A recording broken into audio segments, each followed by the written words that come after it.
Hello everyone, welcome back to our YouTube channel. दोस्तों, आज का जो लेक्चर है वो बहुत इंपॉर्टेंट है और घटना चक्र के हम अभी टॉपिक को डिस्कस कर रहे हैं। तो चैप्टर 1 हमने देखा, चैप्टर 2 देखा और ये चैप्टर 3 है। ये मैकेनिक्स है, यांत्रिकी है, जहाँ पर आज हम सभी मैकेनिक्स के सारे कॉन्सेप्ट को देखेंगे और अगला जो पार्ट आएगा उसमें हम इससे रिलेटेड क्वेश्चंस को देखेंगे। तो आप चैनल पे नए हैं तो सब्सक्राइब करना बिल्कुल भी ना भूलें। तो चलिए दोस्तों, आज का वीडियो हम शुरू करते हैं बिना आपका टाइम बर्बाद किए हुए। चलिए, व्हाट इज मैकेनिक्स या यांत्रिकी क्या होता है? मैकेनिक्स को हम लोग यांत्रिकी भी बोलते हैं। जैसे क्या बोला कि मैकेनिक्स ये यांत्रिकी भौतिकी की वह शाखा है, मतलब फिजिक्स की वो ब्रांच है जिसमें पिंडों पर बल लगाने या विस्थापित करने पर उनके व्यवहार का अध्ययन करती है। ठीक है, जैसे मान लीजिए कि कोई भी बॉडी है। अगर मान लीजिए कोई बॉडी है, यहाँ पर सपोज कीजिए कि कोई बॉडी अगर है, इस बॉडी पर एक फोर्स लगा और इस फोर्स लगने की वजह से इस बॉडी में क्या डिस्प्लेसमेंट आया या क्या चेंजेस आया या क्या इसकी स्टेट में चेंज आया। अगर ये बॉडी स्टेट ऑफ रेस्ट में थी, किस में थी? रेस्ट में थी। तो क्या ये बॉडी मोशन में आ गया? तो ये चीज़ों को हम इसमें स्टडी करते हैं, विच इज़ कॉल्ड मैकेनिक्स। और ये सबसे इम्पोर्टेंट है, इससे क्वेश्चंस हमेशा रहते हैं एग्जामिनेशन में। तो पीवाईक्यू अगर हम देखेंगे इसके, तो इस पीवाईक्यू को देखेंगे और जितने भी आप एग्जामिनेशन देख ले तो इससे रिलेटेड क्वेश्चन वहां पर पूछे जाते हैं। तो चलिए हम शुरू करते हैं आगे का स्लाइड। चलिए, अब जैसे देखिए यहाँ पर कुछ चीजें बाहर। अब वेट क्या होता है? ठीक है, वेट क्या होता है? तो क्या बोला, वेट क्या होता है कि किसी वस्तु पर लगने वाले गुरुत्वाकर्षण बल का परिणाम है। क्या? भार। जैसे मान लीजिए कि एक कोई ऑब्जेक्ट है, कोई वस्तु है और इस पर गुरुत्वाकर्षण लग रहा है। ठीक है, तो इस पर गुरुत्वाकर्षण जो लग रहा है, इसी गुरुत्वाकर्षण लगने वाले गुरुत्वाकर्षण को हम लोग क्या बोलते हैं? वेट बोलते हैं या भार बोलते हैं। इस बल को ना, जो बल ग्रेविटेशनल फोर्स लग रहा है, उसको अंग्रेजी भाषा के जो जी है, स्मॉल जी से दर्शाया जाता है। और जी का वैल्यू जो है वो कितना होता है? कांस्टेंट 9.8 मीटर पर सेकंड स्क्वायर होता है। ठीक है, और एक बात और दोस्तों, कि इसका वैल्यू ना चेंज होता रहता है। जी का वैल्यू जगह पे चेंज होता रहता है। ठीक है, देखिए जी का मान जगह के साथ बदलता रहता है, इसलिए भार का माप भी अलग अलग जगह अलग अलग होता है। आप अर्थ सरफेस पे अगर जी का वैल्यू डिफरेंट होता है, अर्थ सरफेस के अगर आप ऊपर जाएंगे तो वहां पर जी का वैल्यू अलग होता है। अर्थ सरफेस के नीचे आएंगे तो वहां पर जी का वैल्यू अलग होता है। ठीक है, अगर आप मून पर जाएंगे वहां पर जी, स्मॉल जी का वैल्यू अलग होता है। और इस जी को का जो एसआई यूनिट है वो भार का एसआई यूनिट न्यूटन है, क्योंकि न्यूटन किसका यूनिट है? वो बल का यूनिट है। इसीलिए इसीलिए भार भी क्या है? भार भी एक बल ही है, इसीलिए इसका जो यूनिट है वो आपका न्यूटन ही है। उसके बाद अगर बात करें द्रव्यमान की, तो द्रव्यमान क्या है? द्रव्यमान मतलब मास ऑफ एनी बॉडी। देखिए, कोई भी ऑब्जेक्ट, किसी भी वस्तु में उपस्थित उसकी मात्रा, जो पदार्थ की जो मात्रा होती है जिससे वो बना होता है, कॉन्स्टिट्यूएंट पार्टिकल्स जिससे वो बना होता है, उसकी जो मात्रा होती है उसी को हम लोग क्या बोलते हैं? मास बोलते हैं। और मास कितना, जैसे एक इसका जो यूनिट होता है वो किलोग्राम होता है। इसका जो मात्रक होता है किलोग्राम भी होता और ग्राम भी होता। छोटे लेवल पे ग्राम होता है, लेकिन अगर एसआई यूनिट की बात करें, हम एसआई यूनिट की बात करें तो एसआई यूनिट ऑफ मास या द्रव्यमान क्या होता है? किलोग्राम होता है। और यह एक अदिश राशि है, मतलब स्केलर क्वांटिटी है। याद रखेंगे आप, ये एक स्केलर क्वांटिटी है। कौन? Mass is a scalar quantity. चलिए, अगर हम इसका डिफरेंस देखें कि भार और द्रव्यमान, मास और वेट में क्या डिफरेंस है, तो देखिए, देखने में सुनने में ये दोनों सेम ही लगता है मास भी वही है, वेट भी वही है। तो दोनों में क्या क्या अंतर है इसको जान लेते हैं। तो यहाँ पर अगर हम पहला डिफरेंस जाने, तो किसी वस्तु में विद्यमान पदार्थ के परिणाम को उस वस्तु का द्रव्यमान कहता है। अभी बोला ना कि जो वस्तु किसी चीज से बनी होती है या जो ऑब्जेक्ट जो कंस्टिट्यूएंट पार्टिकल से बने होते हैं, उनका जो मास होता है, उस उनका जो मास होता है उन्हीं को हम लोग क्या बोलते हैं, मास बोलते हैं उस ऑब्जेक्ट का। लेकिन भार किसे कहते हैं, तो किसी वस्तु को पृथ्वी जिस बल से अपने केंद्र की ओर खींचती है उसे उस वस्तु का भार कहते हैं। अब जैसे मान लीजिए कि एक ऑब्जेक्ट है, ठीक है, और ये ऑब्जेक्ट पर एक जी फोर्स लग रहा है और इस ऑब्जेक्ट के जो कॉन्स्टिट्यूएंट पार्टिकल्स बना होता है इसका मास m है, तो इस पर लगने वाला जो वेट होगा वो कितना होगा, W equal to M G होगा। याद रहेगा, W equal to M G होगा। लेकिन m क्या है यहाँ पर, m इस पार्टिकल का कॉन्स्टिट्यूएंट पार्टिकल्स का क्या है, मास है। ठीक है, ध्यान रहे ये बात। उसके बाद क्या बोला कि अगर द्रव्यमान को देखें तो इससे वस्तु की जड़त्व की माप होती है ना, जड़त्व इनर्शिया की मेजर कर सकते हैं। और अगर भार से किस चीज का, तो ग्रेविटेशनल फोर्स की माप होती है। ठीक है, अब जैसे देखिए, अक्षांश, ऊंचाई, गहराई या स्थान बदलने से यह सामान्यता नहीं बदलता। किसकी बात कर रहा, मास का। मास जो है वो नहीं चेंज होता अगर आप कोई जगह भी बदले। जैसे आप यहाँ पर है, जमीन के सरफेस के ऊपर है, या आप इससे कई फीट ऊपर आप ऊंचाई पे चले गए तो भी वहां पर इसका नहीं चेंज होता है। लेकिन अगर भार की बात करें तो यह अक्षांश, ऊंचाई, गहराई या स्थान के बदलने से ये बदल जाता है। ठीक है, उसके बाद मास की बात करें तो मास एक स्केलर क्वांटिटी है, मतलब अदिश राशि है।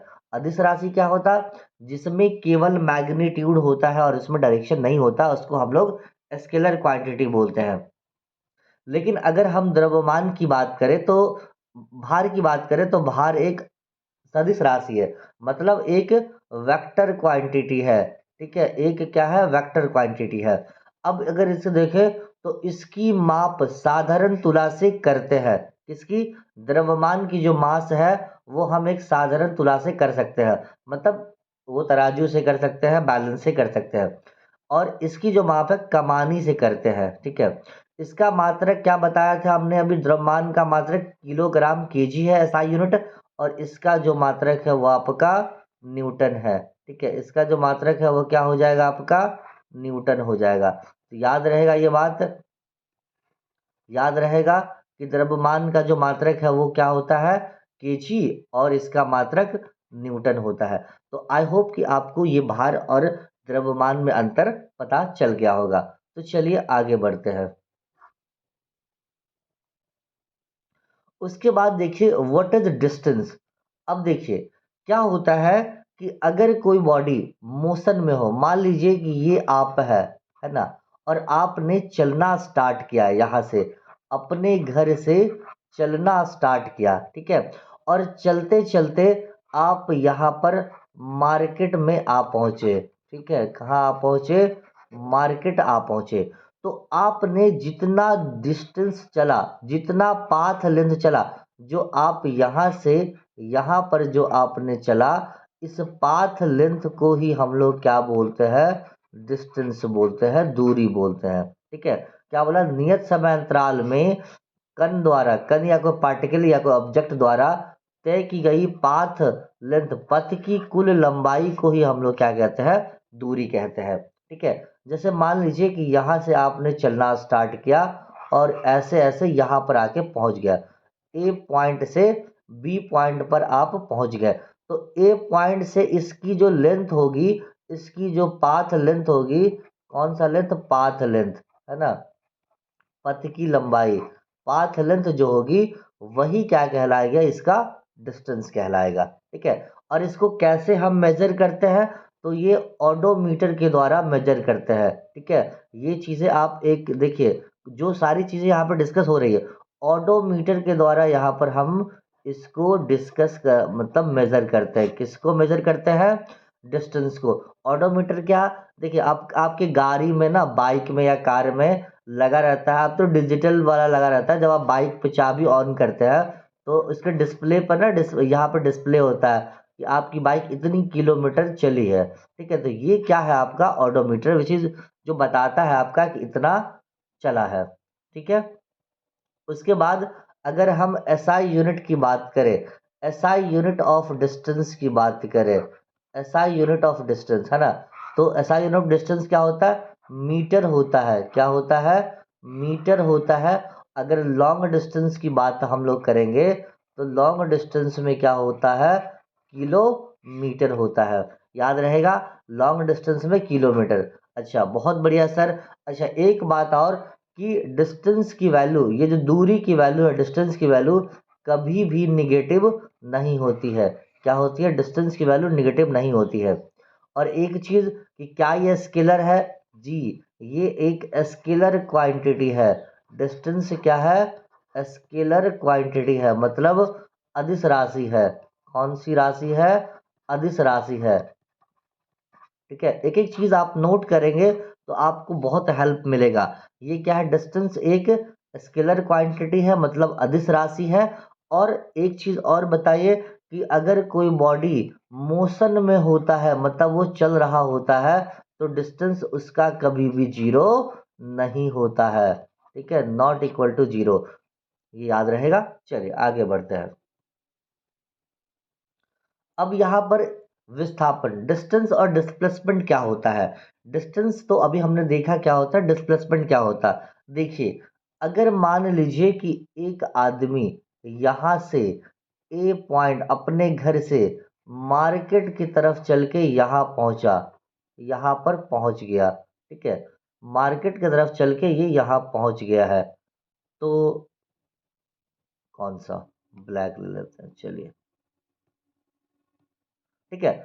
अब क्या बोला कि व्हाट इज द डिस्टेंस, ये इसका फाइनल बी है, और ए से चला था, ये मान लीजिए स्टार्टिंग पॉइंट है, ठीक है, ये स्टार्टिंग पॉइंट है, और ये यहां तक पहुंच गया, ये इसका फाइनल पॉइंट है, ठीक है, फाइनल पॉइंट है। तो क्या बोला यहाँ पर कि वस्तु की अंतिम स्थिति तथा प्रारंभिक स्थिति के बीच सीधी दूरी को वस्तु का विस्थापन कहते हैं, ठीक है। मतलब ये आपका क्या है, प्रारंभिक स्थिति स्टार्टिंग पॉइंट है, और ये आपका अंतिम स्थिति मतलब फाइनल पॉइंट है। तो इनके बीच का जो शॉर्टेस्ट डिस्टेंस होता है, ये वाला थोड़ा टेढ़ा हो गया, यहाँ से शॉर्टेस्ट डिस्टेंस जो होता है, ये शॉर्टेस्ट डिस्टेंस को ही हम लोग क्या बोलते हैं, this shortest distance is what, विस्थापन बोलते हैं, ठीक है। शॉर्टेस्ट डिस्टेंस को ही हम लोग डिस्प्लेसमेंट बोलते हैं, ठीक है। अच्छा इस जैसे मान लीजिए कि एक आदमी यहाँ से स्टार्ट हुआ चलना और यहाँ से यहाँ पहुंचा, ठीक है, मान लीजिए यहाँ 3 चला, यहाँ पे 4 चला, तो इस पॉइंट के बीच जो ये जो आपका वैल्यू है, दिस इज द डिस्प्लेसमेंट, है ना।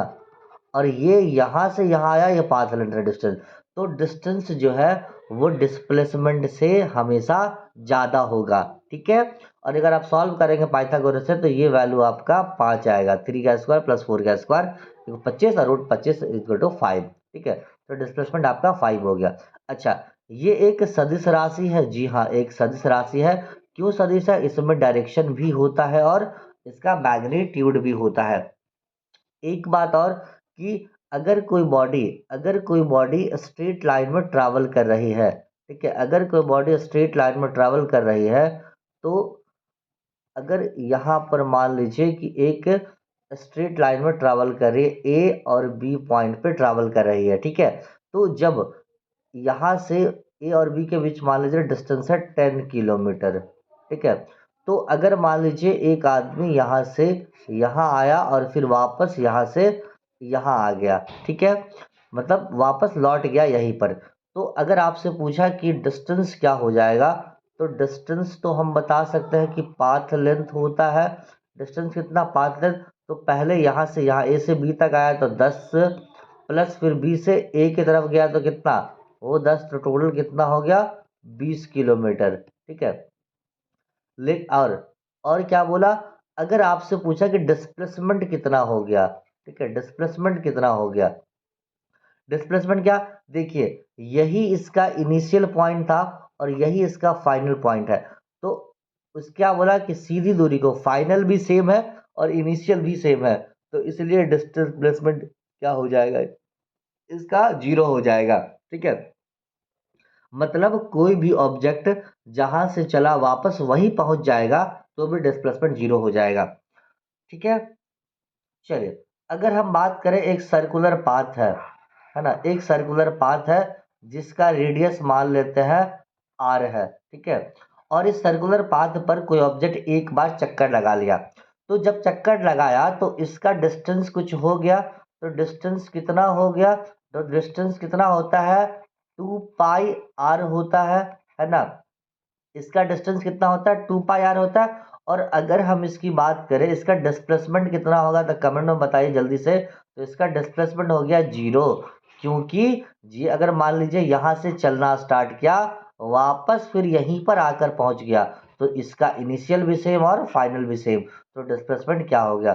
देखिए दो बातें याद रखिए, पहली बात कि जब भी कोई बॉडी सर्कुलर पाथ पे चलेगी तो डिस्प्लेसमेंट जीरो हो जाएगा, नंबर वन। ठीक है, और डिस्टेंस और डिस्प्लेसमेंट की जब भी कोई बॉडी मोशन में होती है ना, देखिए जब भी कोई बॉडी मोशन में होती है तो मोशन में होती है तो डिस्टेंस के बारे में क्या बताया था कि वो जीरो नहीं होगा, लेकिन डिस्प्लेसमेंट जीरो हो भी सकता है और नहीं भी हो सकता। इसी दो केस में देखिए यहाँ पर भी डिस्प्लेसमेंट जीरो हो गया और इस वाले केस में भी डिस्प्लेसमेंट जीरो हो गया।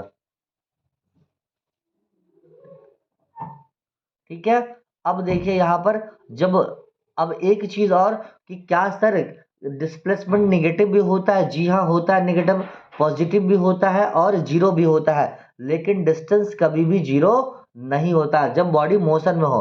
हाँ अगर रेस्ट में हो तो अगर चलेगा ही नहीं तो क्या ही दूरी तय करेगा, है ना, सिंपल सी बात है ये। चलिए आगे बढ़ते हैं थोड़ा सा जल्दी से। चलिए अब जब दूरी चल लिया, जब दूरी चल लिया तो कोई बॉडी मोशन में आ गया, दूरी चल लिया तो वो क्या होगा, कुछ स्पीड से चलेगा तो क्या बोला, एकांक समय में यूनिट टाइम में जितनी दूरी तय की गई उसको हम लोग चाल या स्पीड बोलते हैं। ठीक है, अगर दूसरा डेफिनेशन अगर हम देखें तो किसी वस्तु के द्वारा एकांक समय में चली गई दूरी को हम लोग चाल स्पीड कहते हैं, है ना, स्पीड कहते हैं। और चाल बराबर क्या होता है दूरी बट्टा समय।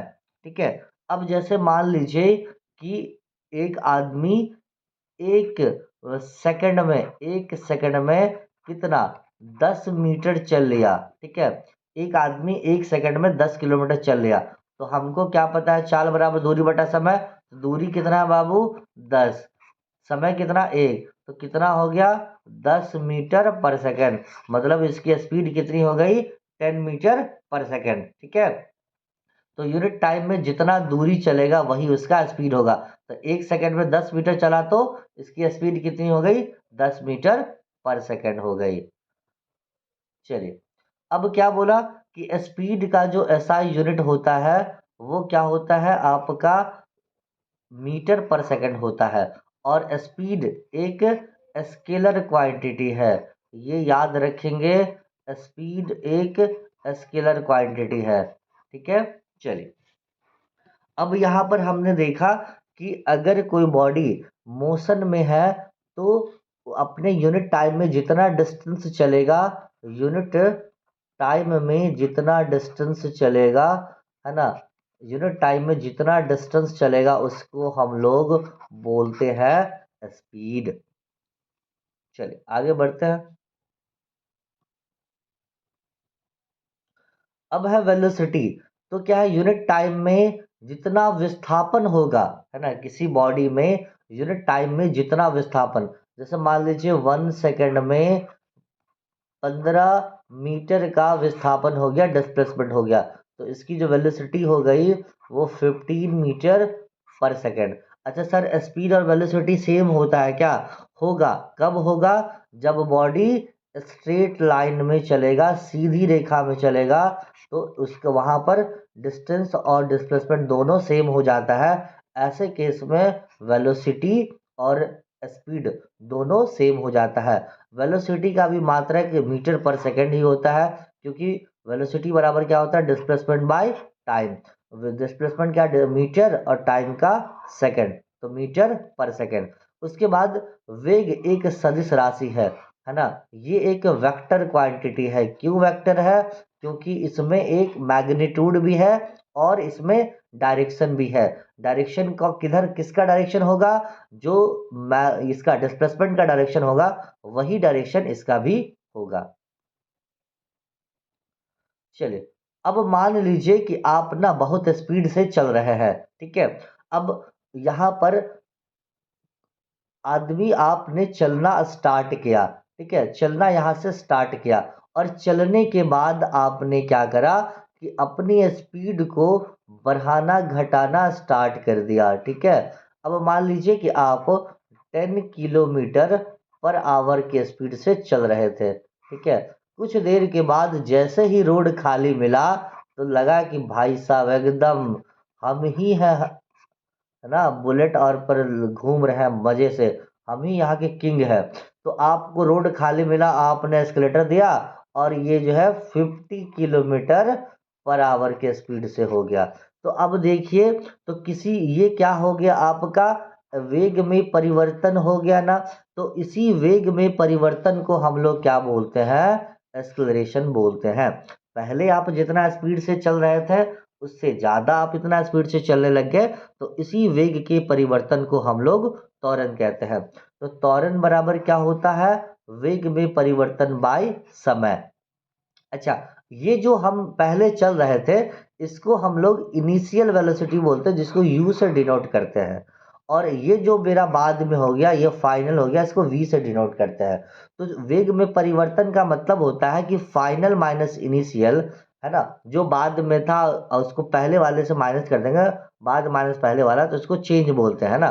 तो ए एक्सक्रेशन को ए से डिनोट करता है, तो we minus you by T. और इसका जो एसआई यूनिट होता है वो मीटर पर सेकंड स्क्वायर होता है। और ये कौन सी क्वांटिटी है, तो ये भी वेक्टर क्वांटिटी है। क्यों वेक्टर है, क्योंकि ये वेलोसिटी भी वेक्टर क्वांटिटी है। याद रखिए कि एक्सेलरेशन क्या होता है आपका, कि किसी वस्तु के वेग में परिवर्तन को हम लोग एस्केलेशन कर, परिवर्तन की दर को एस्केलेशन बोलते हैं, ठीक है। अब देखिए यहाँ पर थोड़ा सा जान लेते हैं, ये तो देख ही लिया हमने कि मीटर पर सेकंड होता है। और जो एस्केलेशन की जो विमा है, जो डायमेंशंस है, ठीक है, क्या है, डायमेंशंस है, वो क्या होता है, m/-2 होता है। तो ये ध्यान रखिएगा आप। चलिए, अब कुछ महत्वपूर्ण बातें यहाँ पर हम जान लेते हैं। कुछ बातें हैं कि वेग एक समान होने के कारण मान शून्य हो जाता है। अब क्या मतलब है सर इसका, मान लीजिए इस लाइन का मतलब क्या है कि एक समान होने के कारण त्वरण का मान शून्य हो जाता। मान लीजिए कि आप बहुत जीनियस बच्चे हैं कि बोलते नहीं हम लाइफ से खिलवाड़ नहीं करेंगे, तो हम 50 किलोमीटर पर आवर के स्पीड से चल रहे थे और कुछ मतलब टाइम गुजरता गया, लेकिन हमारी स्पीड क्या हो गई, कांस्टेंट रही। तो ऐसे कंडीशन में आप बताइए क्या कहीं पर वेग का परिवर्तन हुआ, क्या नहीं हुआ। तो जब वेग का परिवर्तन नहीं होता उसको एक समान वेग क्या बोलते हैं, एक समान वेग बोलते हैं, है ना। इसको हम लोग यूनिफॉर्म वेलोसिटी बोलते हैं, क्या बोलते हैं, एक समान वेग को यूनिफॉर्म वेलोसिटी बोलते हैं। अच्छा, जब यूनिफॉर्म वेलोसिटी होगा तो कुछ बदलेगा नहीं, जब बदलेगा नहीं तो एक्सेलरेशन का वैल्यू क्या हो जाएगा, जीरो हो जाएगा। यही बात बोला पहले लाइन का कि अगर कोई बॉडी यूनिफॉर्म वेलोसिटी से चल रही है तो एक्सेलरेशन की वैल्यू जीरो हो जाती है, ठीक है। और जैसे बॉडी का वेलोसिटी जैसे जैसे बढ़ता जाता है तो एक्सेलरेशन की वैल्यू भी बढ़ती जाती है। चलिए, उसके बाद देखो नंबर 2 पॉइंट, जब वस्तु का वेग एक समान रूप से बढ़ता है तो त्वरण का मान समान रहता है। अब देखिए, जैसे एकदम कॉन्स्टेंटली मूव कर रहा है और उसमें कोई ज़्यादा डिफरेंस नहीं है तो भी एक्सेलरेशन क्या होता है, सेम होता है। वस्तु का वेग एक समान रूप से बढ़ता है, मतलब जितना अगर मान लीजिए 10 बढ़ा, फिर अगले में 10 बढ़ा, फिर अगले में 10, फिर हर इंटरवल ऑफ टाइम में, तो उसका भी एक्सेलरेशन सेम रहता है। अब देखिए यहाँ पर क्या होता है कि जब a बराबर हमने क्या लिखा, a बराबर v minus you by T होता है, ठीक है।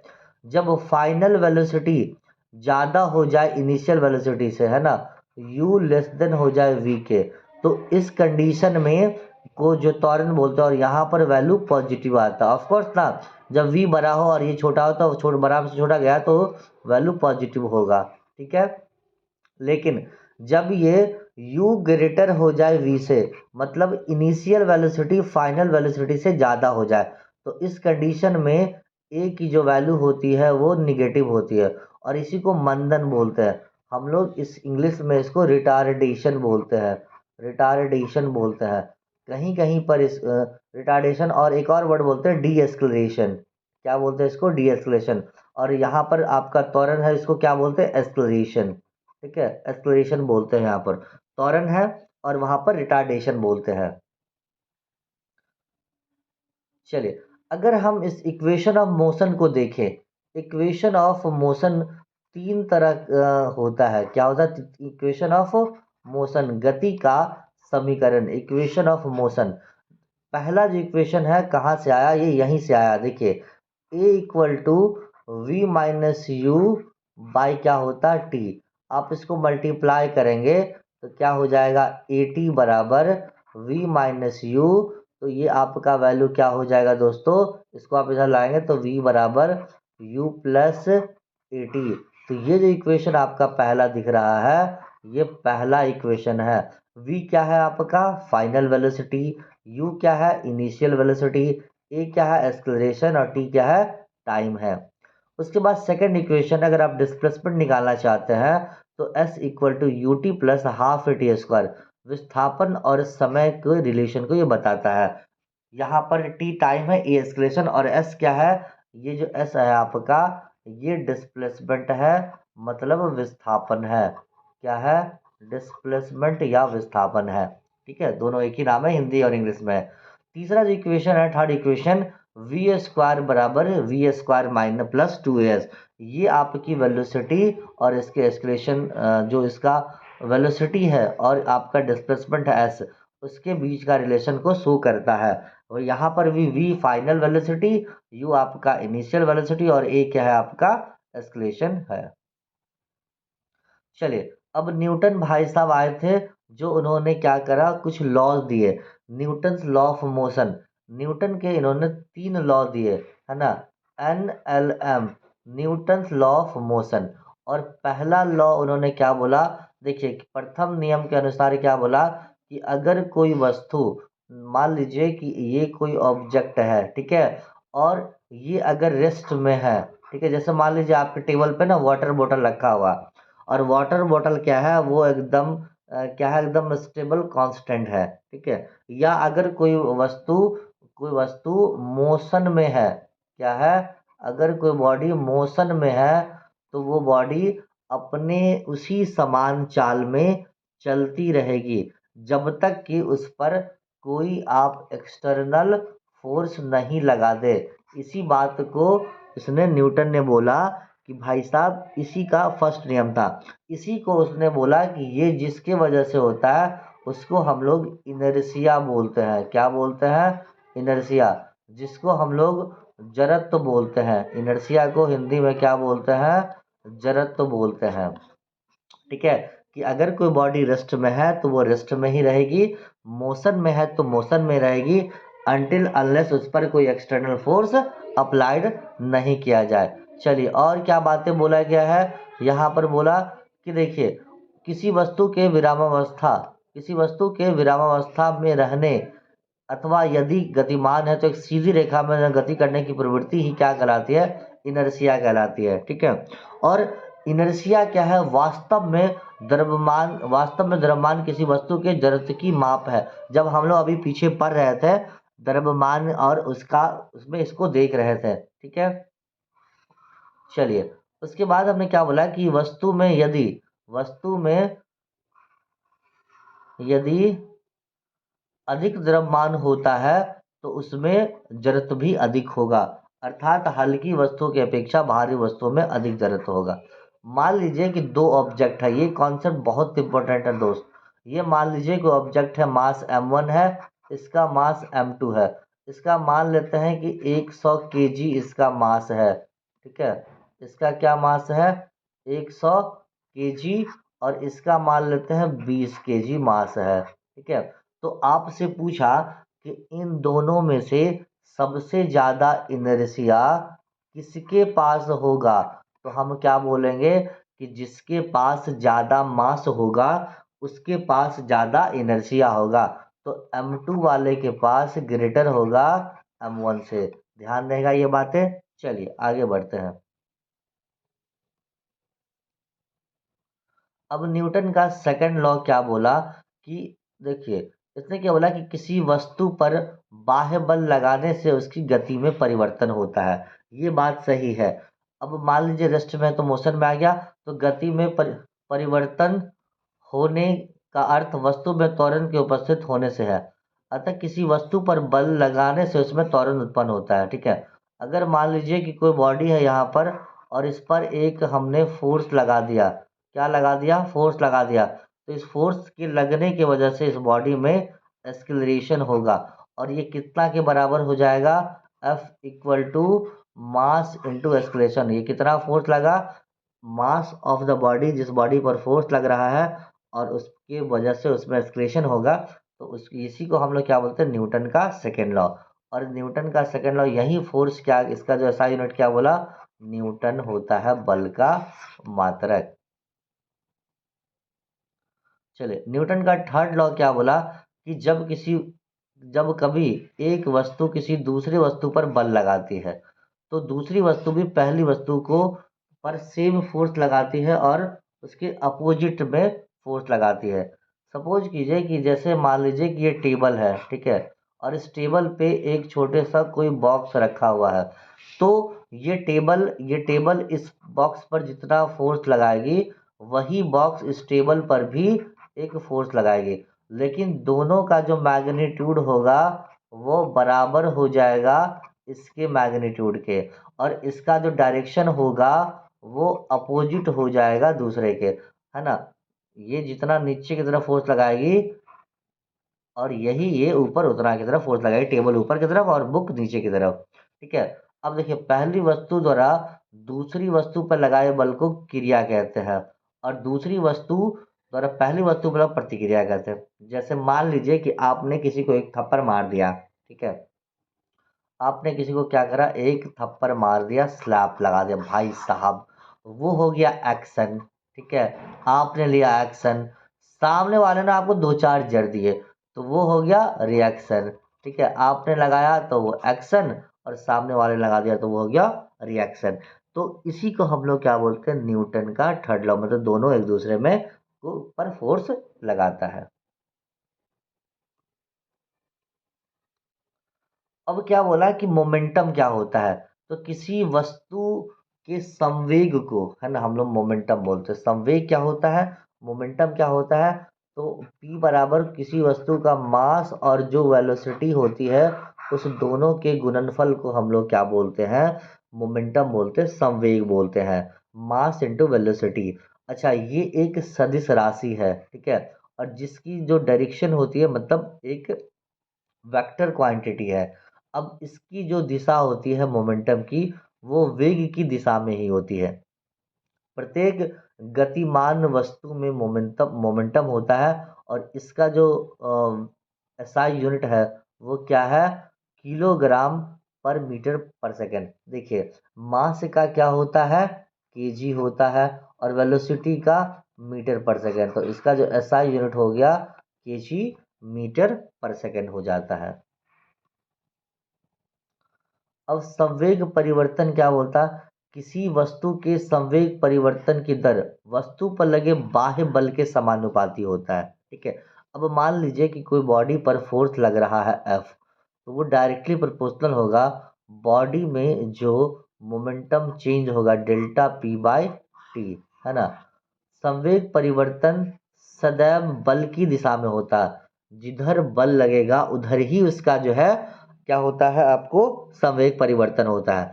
तो अगर मान लीजिए कि उस बॉड प्रारंभिक वेग u था और इसका प्रारंभिक संवेग कितना हो गया mu, बाद में फोर्स लगने के बाद इसका वेलोसिटी mv हो गया, तो चेंज इन वेलोसिटी, है ना, क्या बताया कि मान लीजिए f proportional change mv minus mu by T हो जाता है। ठीक है, यही इसका क्या कहलाता है। और देखिए दिस एफ प्रोपोर्शनल एम अगर कॉमन लीजिएगा तो we minus you by T, और we minus you by T अभी पढ़े हैं क्या होता है, ए होता है, तो एफ प्रोपोर्शनल एम ए, और इस आपको कांस्टेंट मान लीजिए के, तो के एम ए, यहीं से न्यूटन का सेकंड लॉ वाला आया था। ठीक है, F equal to M A, कि अगर एसआई यूनिट में 1 होता है तो